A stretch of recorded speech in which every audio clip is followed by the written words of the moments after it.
Welcome to Discover Indie Film. I'm Jeff Howard, and I've got Charlie Paulin with me on Zoom. Hey, Charlie. Hello. How's it going? It's going well. Happy to be here. I'm happy to have you here. So the backstory is you are on the podcast because your film Outed played at the Sherman Oaks Film Festival last year in December of 2025. Outed took home the Filmmakers Award for Outstanding Originality in a Short Film Comedy. Golf clap for you. Super original film. I joked with you. By the way, I think I joked with you before we started recording that I don't know why you didn't get production design, and then I remembered it's because even our wonderful jury is a little biased against comedy, and I looked up who did win production design, and it was a wonderful drama. So there you go. There we go. The drama bias is hard to top.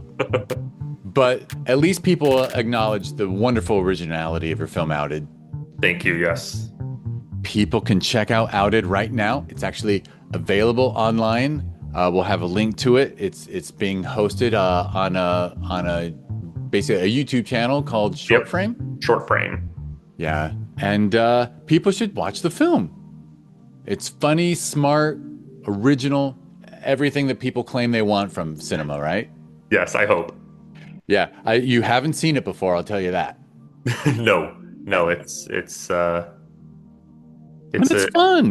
It's fun. By the way, I didn't say it in your interview podcast that came before this, but thank you for making comedy. You know, thank you. During the we all went through a lot in the last 5 years since COVID, and whatever side you are politically, I think it's been rough for everybody, and it's just a weird world to know that the post-COVID world, we get a lot of, you can imagine, a lot of dark films that are wonderfully made and they're worthy of the festival. But thank God for the comedy. I might even argue that, right? I might argue that in dark times, we want more comedy, not less. Yes. All right. So everyone should go watch Outed right now and then come back and stay here and listen to James's answers. I just called you That's the draft. That's James the name of your Mansfield. lead character. You're one of your actors. How the fuck did I do that? We Charlie. love James Mansfield. I'm always thinking about her too. She's the best. She lives in my mind rent free. And everyone should watch her YouTube channel. I think I just glanced at the screen and saw the word James, and it popped. Wow, embarrassing. Well, hey, I can always claim I got early dementia. So anyway. It's okay. Again, James on the mind is nothing new. We love James. Right. And great actors, great performers stick with us. All right. Well, anyway, Thank you for helping me with my excuse. Charlie is going to answer the Discovery Indie Film 4 questions, which is number 1 is name 3 films that you love. Number 2 is name an underrated film. Number 3 is an overrated film. And number 4 is a lesser known film that people should seek out. And I will just be quiet and let you name a couple of your favorites. Yeah. So this was hard because Letterboxd put so much pressure on top 4, and I was like, oh my God, I know my top 4. What are my top 3? So I've finagled my answers that satisfies, that shouts out all 4. But my top 3, I'll say, are Pirates of the Caribbean, Curse of the Black Pearl. I love that movie so much. I think I was 6 when it came out originally. And I pulled my dad's t-shirt towards the end of the movie, and I was like, we have to go. I'm really scared. And then when the second one came out, I was thrust back into that world and just loved it and rediscovered how great the first one was and was of age to not be scared. It's romantic, it's funny, it's adventurous, it's epic, it's thrilling, it's scary, as I said. The production design is amazing. The acting is great. I love that it had so much stacked against it, being a movie based on a ride that people didn't really have faith in it. And it kind of blew everyone away expectation wise. And, right. And the pirate ship genre that was, right, like none of those films, whether it's Master and Commander or for none of them were huge hits. No, it was kind of a untouchable genre that did feel like it had a little bit of a curse. And so it's fun to watch something. It's kind of it feels like the definitive pirate movie, and I love pirates, and I love that sense of adventure that that movie has. And I like from a production standpoint too, it feels like it was kind of at the tail end of practical effects being predominant in movies, but then also right at the cusp of computer imagery taking Yeah, that it over and was a becoming beautiful what it marriage of is. the two. It really was. It really is. And I love that scene on the Black Pearl when Elizabeth Swann comes out of the captain's quarters and sees all the skeletons for the first time is just so cool, and it's so of the time in a great way. And there's great one-liners, great performances. Yeah, it's just such a fun movie. It's like my cozy comfort watch. It is, and it's a great story. And heck, it's even a great story how the Disney executives thought Johnny Depp was killing the film with his Yeah, performance. yeah. No one Um, believed in what those creatives were doing, no, and it no. And showed an original creative film full of new ideas could kick ass. Sadly, it launched many other ships, many other films based on Disneyland rides that maybe didn't deserve it. yeah, yeah. And But it was great. It's great. yeah, It's a great film. it is so fun. That is like the movie I can watch over and over and over again. I for my birthday this year, I got the big. I don't have it here. It's at my parents' house. And I'm not done with it yet, but I have the big Lego Black Pearl that came out uh, in September 2025.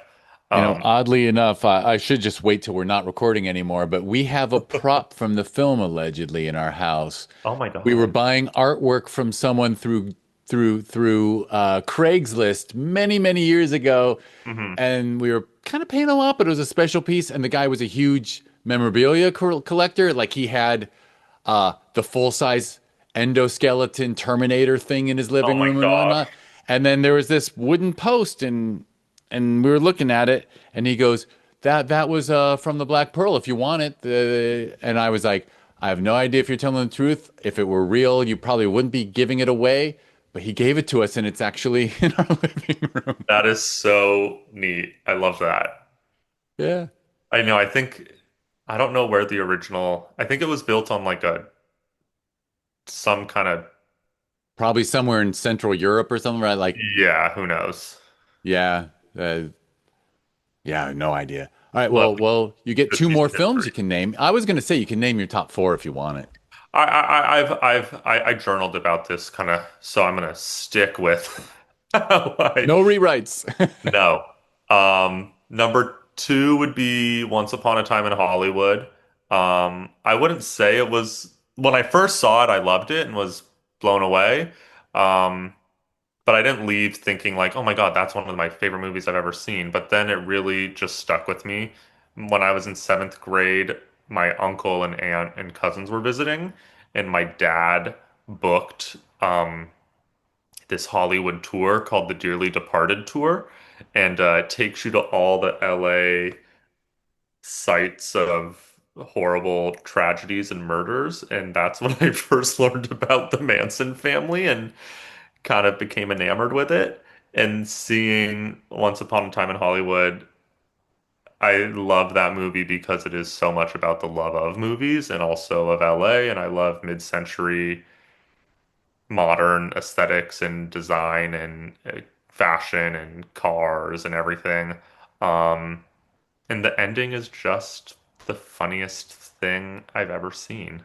It is so deserved, and I love a slow burn. I love a slice of life, day in the life kind of movie, and I just walking around my hometown, LA, and driving around makes me feel like I'm in that movie, and that is the the feeling that you try to replicate when you're making and writing a movie is you want people to think of it subconsciously when they're just going about their daily lives. Um, that movie's yeah, awesome. Everybody Yeah, in that movie is I so love you unique. highlighting the ending because I do think that ending, I think Brad Pitt's performance It's just remarkable. It's It's so just funny. remarkable. Uh, I only took acid once in my life, and it was like 40 years ago. But I think it's the only acid trip on film that is not full of shit. Normally it's just too much, right? Yeah. And like Brad Pitt's acid trip fight scene is one of the, it's just comically bloody, but also it's just great. It's just Yeah, great. and then the flamethrower tossed into there, and also it's so satisfying, and it was so the theatrical experience of that movie too, I remember because you think the whole time it's going to end one way and it doesn't, and that makes the movie a thriller in a way too, because you're so anxious and nervous for what you think is the inevitable, and then it just throws the best curveball at you. And the reaction in the theater was just so awesome and fun. And yeah, another movie I could just watch on repeat. Excellent. All right. Well, I know you got number three queued up. Yes, the Simpsons movie. Just easy. Talked about my love of The Simpsons already, and I love that movie because it does feel like the grandest, biggest Simpsons adventure, and it feels worthy of it being the Simpsons movie. Um, and I can't wait to see what they do for the sequel. Excellent. Excellent. I remember it. I saw it in theaters. I haven't seen it since, but really fun film. And It's fantastic. honestly, what I remember of it, I almost feel like it was predicting the future. Yes, and that's what the show has been credited with doing as well. It has. Yeah. Yeah. The story that's what everyone says about animation, right? You can tell you can include messaging that if you did it in drama wouldn't work. Hmm. But yeah, you can say, look out for the billionaires. They're gonna try to rob us of everything. Yeah. That's really the right? Mr. Burns blocks out the sun. No, that's Who Shot Mr. Burns, Oh, which is a two-part episode. but wasn't Uh, there a dome over Springfield or the something like that? dome is, yeah, but it comes from the government because Oh, they're okay. so they're polluting so bad. There you go. But you know your Simpsons stuff. A So that's little bit. I wouldn't pretend to be as on a scale of 1 to 10, I'm probably a 6, but I respect it. yes. All right. Um, and it's a great way too to know like animation can still be a very grounded human story, but the Simpsons movie could not be told in any other way besides animation. Um, and For that's sure. awesome. For sure. All right. Well, question number two is a film you feel is underrated. Yes, and then this is the other movie in my top four on Letterboxd, Serial Mom, John Waters. Um, love, love, love that movie. Kathleen Turner. It's like maybe the best comedic performance of all time. I love John Waters. I love Divine, obviously an inspiration in Outed, but Serial Mom is my favorite of his films. It's so deranged, but it also feels so, again, cozy and comfortable to watch. Um, and I'm surprised it hasn't kind of had a resurgence with the fascination of true crime shows and movies because it so beautifully satirizes that fixation and the obsession with criminals and everything. And it's just really fun to see Kathleen Turner murder people and um, again, the blood and gore is so cartoonish and excellent. When they did the John Waters exhibit at the Academy Museum a few years ago, and the opening they had all his films programmed, and the opening night screening was Serial Mom, and he did a Q&A before with the drag queen Peaches Christ, and I dragged all my friends to it, and they were like, "Yeah, this is awesome." It really is. And Yeah, and it's from that pocket. Actually, oh, well, I probably shouldn't admit it, but I think it was when I was in college that John Waters transitioned from the Pink Flamingos era and Hmm. whatnot to telling just really great stories with his aesthetic, Hmm. but like it was a nice balance, right? Yeah. And I love the original, the Pink Flamingos, Oh, Female it's Trouble. wonderful. It's They're great. hilarious, but there's But rarely a story. yeah, and they're not as rewatchable. I Yeah, took my that's boyfriend. true. I It's took a my series boyfriend. of bits. Yeah, I took my boyfriend to see Pink Flamingos when it was at the Academy Museum as well, and he was not thrilled with me after. I had seen it before, so I knew what I was getting into, and I told him, you know what you're getting into, right? And he goes, yeah. And I go, like, she eats dog shit. And he goes, yeah, but it's fake. And I go, no. Yeah, he does not love pink flamingos as much as I do, but he was a very good sport and came along yeah. with me to see it at the Academy Museum. But like Um, Hairspray, Serial Mom, John Waters just hit a stride there. And yeah, then, polyester is great. yeah. But God bless him. Then he gets rich because all his stuff starts getting converted into musicals and then Yep, converted back onto film. And at exactly. least, and he's making tons of money for Hollywood doing everything the wrong way, but I'm just happy for him. Yeah, and his books are also great. He's an incredible author. Liarmouth is his novel that was going to be adapted into a movie, and then I think it fell through. Um, but it has the same spirit as his movies, and it's just so disgusting and amazing. For And then sure. his nonfiction writing is also great. Yeah, yeah. He's actually almost has the mind of an educator, right? It's almost like Hmm. he wants to teach the next generation everything he learned. Yeah, yeah, I love really. filmmakers like that. Yeah, yeah, he's the best. He's All so right. cool. I have a signed Funko Pop of Oh, him nice. somewhere on my shelf. You are a memorabilia person. That's cool. I am, yes, I'm a Because you big. get the signatures. The signatures, I think, are up the level of it. I do too. I think like I went to a book signing at Book Soup of for Liarmouth, and I brought the Funko Pop as hoping that he would sign it in addition to the book, and he did. Um, I just have David Sedaris signatures in some books. that's a great one. I Yeah. love him and Amy Sedaris art. Hard to Huge. believe one family could produce The two like best funniest comedy people. minds ever. Yeah, Strangers with Candy. That's another underrated movie and show that people should seek out. For sure. Um, All right, Stephen Colbert. question number three is a film you feel is overrated. Yes, Harry Potter and the Goblet of Fire.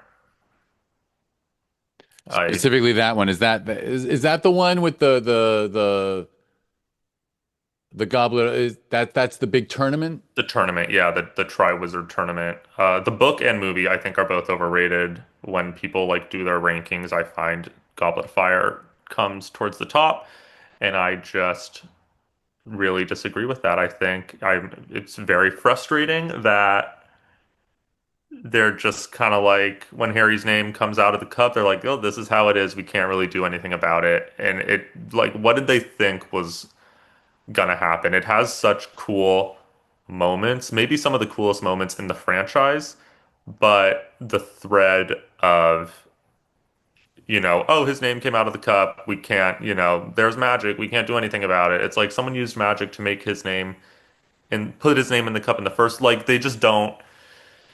They just like throw their hands up, and the pacing is all over the place, and it just really, really frustrates me that one. It is interesting. I forget who directed what, but yeah, with the changing directors and everything, yeah, there's I mean, like I my niece made me read the books. She said, "You're cool, but you won't really be cool till you've read the books." Yeah, So I read all the books, and then after I finished them, I turned to my family and said, "We've got to watch these movies. This is the best story I've ever read. We're going to yeah, watch all the movies." And then the movies are there's some inconsistency, I think, just because they kept switching directors and things and changing visions. yeah, yeah. It's and like I love the movies. It's a shame where some of that the Yeah, I know. it's a shame what's happened in recent years with that franchise, and more specifically the author. But uh, I love the movies, and And that one though and is it's still, look, during lockdown, I think my stepdaughter was 13, 14, and we binged it Mhm. all at once, and it really is, I'll just say it. It's one of the best movie binges you can do. It Oh, totally. beats the heck out of Star Wars. Yeah, even though like the ups and downs with the changing directors and everything, Yeah. Well, there when you is a watch them all consistency. together, that stops mattering, right? Yeah. Because it's you just get right through it, and you're in the story the whole way. And It does feel like one, 20-hour movie. it really is. It's a wonderful piece. It's I'm glad we've got it. And yeah, it is a bummer that it's been politicized. Yeah. Because I don't let, whatever. I was a huge Picasso fan. You can't let, well, anyway. Yeah. It was a good lesson in separating the art from Yeah. the artist. Awful people can make great art, and it Yeah. doesn't diminish the art. No. And I used to, whatever. We can move on. All right. The last question is a lesser known film for people to seek out. Yeah, I had not heard of this film. I watched it for the first time on this past Thanksgiving. There was a list of movies set on Thanksgiving, and I hadn't heard of this film called The House of Yes, directed by Mark Waters with Parker Posey. And so my boyfriend and I turned it on because we thought it sounded funny, and it is so amazing. And again, it's a great lesson in one location, small cast, excellent script. It's based on a play. Freddie Prinze Jr., uh, Parker Posey. It's just hysterical. Incest is very in right now, so you get a little bit of that too. Uh, it's fat. It's 90 minutes.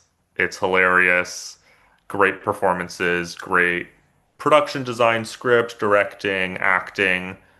Everyone is just firing off on their highest level of commitment and talent.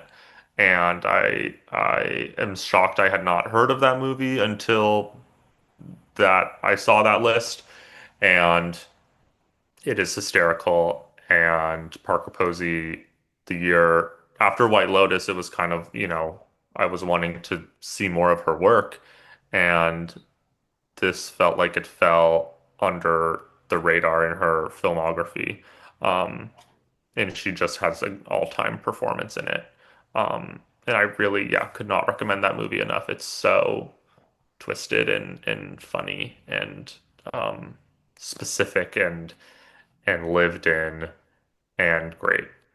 It's a great film. And I often say on this podcast that a big transition for a lot of people is when you're growing up and you're a fan of movies and you're following actors. And then when you realize, oh, I should actually follow directors, not actors. Hmm. But I'm just going to say, you can follow Parker Posey. I think everyone should watch every film she's ever done. Yeah. I can't name a bad film. She even made Josie and the Pussycats a great film, if you ask me. I haven't seen it, and there's a lot of her other films that I haven't seen that I need to really dig into. Because yeah, she's a She's just once in a amazing. generation talent. She's amazing. I'll tell you a very funny story after we finish recording, if I remember. Yeah. All right. Well, I'll wrap it up. Thank you, Charlie. Hey, Thank everybody, you. there will be links in the show notes. So use those to watch Charlie's film Outed and check out TikToks of the actors in it and everything. And in the meantime, you are listening to the Discovery Indie Film Podcast, where we talk to filmmakers on the festival circuit. Charlie's film Outed was at Sherman Oaks Film Festival in 2025. Took home the award for Outstanding Originality in a Short Film Comedy. So there we go. So that's my segue to mention. If you want to learn more about this podcast, where we talk to filmmakers on the festival circuit, go to discoverindiefilm.com. On social media, it's always at DIFWins. If you change that .com to .org, you get discoverindiefilm.org. That is the nonprofit that runs two Los Angeles-based film festivals, Sherman Oaks Film Festival every December, Film Invasion Los Angeles every June. They are both ranked in the top 100 best reviewed out of 14,000 in the world. Although my theory on that 14,000 is every year, like 5,000 stop and 5,000 start or something. There's a lot of one-year festivals out there, so I'm not sure where. But I trust Film Freeway. They've got the data. There's 14,000. So anyway, that's discoverindiefilm.org. And those two festivals, Film Invasion LA and Sherman Oaks Film Festival, they got a cousin was born in early 2026, Film Invasion Lima. There will be another Lima because it went great. So we will have Film Invasion Lima in 2027. Oh my God, 2027. It's going to happen, I think. All right. Charlie, thank you so much. Thank you for having me. And thank you everyone for listening.